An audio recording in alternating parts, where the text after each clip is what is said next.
July 25th, Saint Anna, the mother of the all-holy birth-giver of God. Today is the commemoration of the falling asleep of Saint Anna, but her principal feast is celebrated on September 9th, on which date it is written her service and her hagiography. Anna was from the tribe of Levi, and the daughter of Mathan, the priest. After a long and God-pleasing life, she died in extreme old age. Saint Olympias, the deaconess. Olympias was born in Constantinople of very distinguished parents. Her father, Anicius Secundus, was a senator, and her mother was the daughter of the famous nobleman Eulabius, who is mentioned in the hagiography of St. Nicholas the Wonder Worker. When Olympias reached maturity, she was betrothed to a nobleman who died before the marriage took place. The emperor and the other relatives pressured Olympias to marry another, but in vain. However, she refused them this and devoted herself to a God-pleasing life,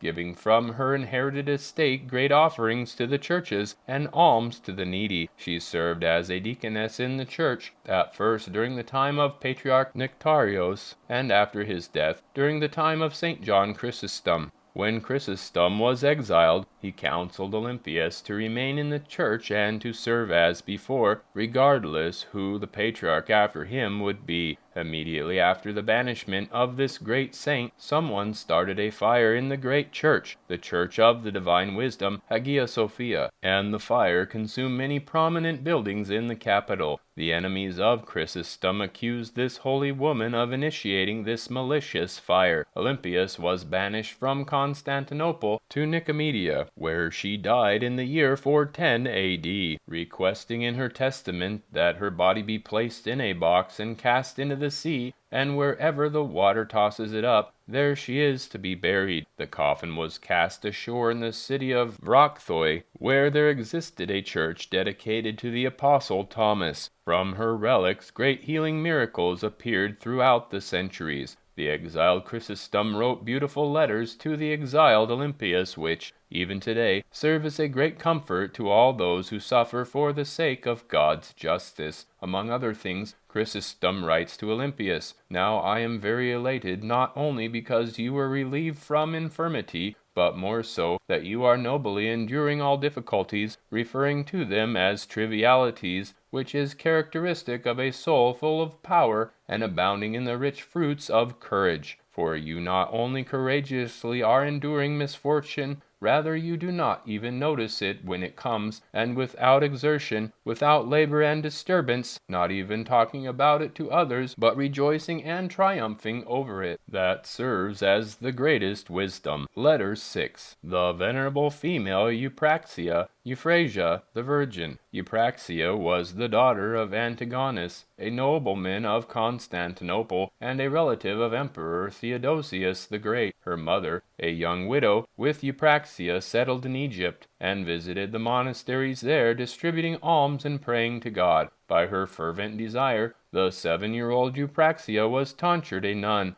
The older she got, the more she imposed upon herself the heavy burden of mortification. At one time, she fasted for 40 days. She reposed in 413 A.D. in her 30th year. She possessed the great grace of God and healed the most difficult illnesses. The commemoration of the 5th Ecumenical Council. This council was convened in Constantinople during the reign of Emperor Justinian the Great in the year 553 A.D. All the heresies of the Monophysites were condemned at this council, as well as the heretical writings of Theodore of Mopsuestia, Theodore of Cyrus, and Origen, his teaching against the resurrection of the dead. Hymn of Praise, Saint EUPRAXIA, EUPHRASIA. EUPRAXIA, the young virgin, for the sake of Christ a hermitess became, and boastful was of royal birth.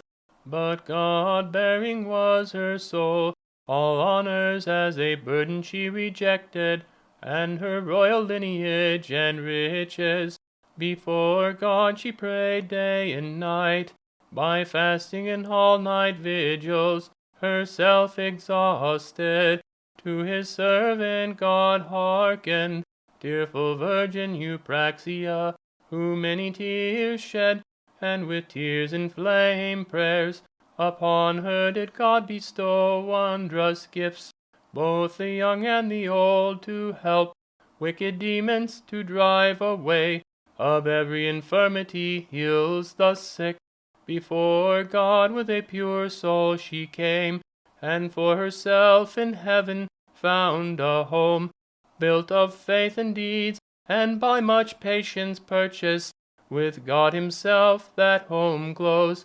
Here Saint EUPRAXIA took up abode, to enjoy amidst eternal good, and to reign with the immortal Christ. Reflection. As virginity is better than marriage, so the first marriage is better than the second. Thus St. John Chrysostom wrote to the young widow of Tarasius, a deceased nobleman of Constantinople, counseling her not to enter into marriage for the second time. The Church blesses first marriages with joy, but the second marriage with sorrow. EUPRAXIA the elder, the mother of St. EUPRAXIA and relative of Emperor Theodosius the Great, remained a young widow following the death of her husband Antigonus, with whom she lived in physical contact for only 2 years and 3 months, and further lived 1 more year as brother and sister by mutual pledge. The emperor and empress counseled her to enter into marriage with another nobleman. She would not hear of it, but took her child EUPRAXIA, and together they fled to Egypt.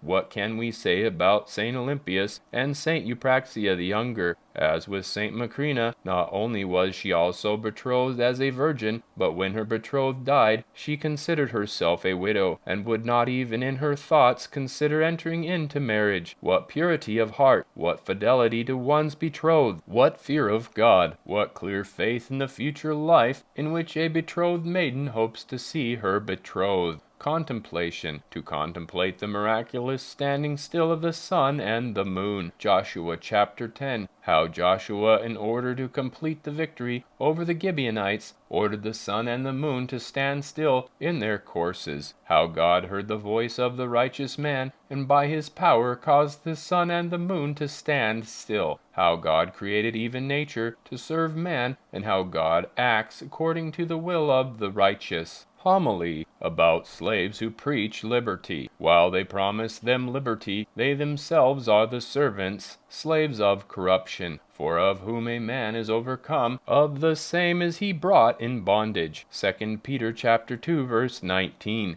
The apostle still speaks of the impure, the impudent, and the self-willed, reminding the faithful to beware of their misleading, proud, and false words. He first said about them that they speak evil of dignities of the glory of God, and second, that they allure through the lusts of the flesh through much wantonness. 1 Peter chapter 2, verse 18. Now he further speaks about how they promise liberty, i.e., they promise something which they themselves do not possess, for being overcome by impure passions, they are slaves to their own passions, submissive slaves to the greatest tyranny of this world. O my brethren, how relevant for us are these apostolic words written some 1900 years ago. Behold how everywhere around us, those who do not have even a little bit of freedom are obsessed with proclaiming freedom. Listen to the cry of the despairing slaves of passions and vices, how deceived they are deceiving, how blinded, preaching light.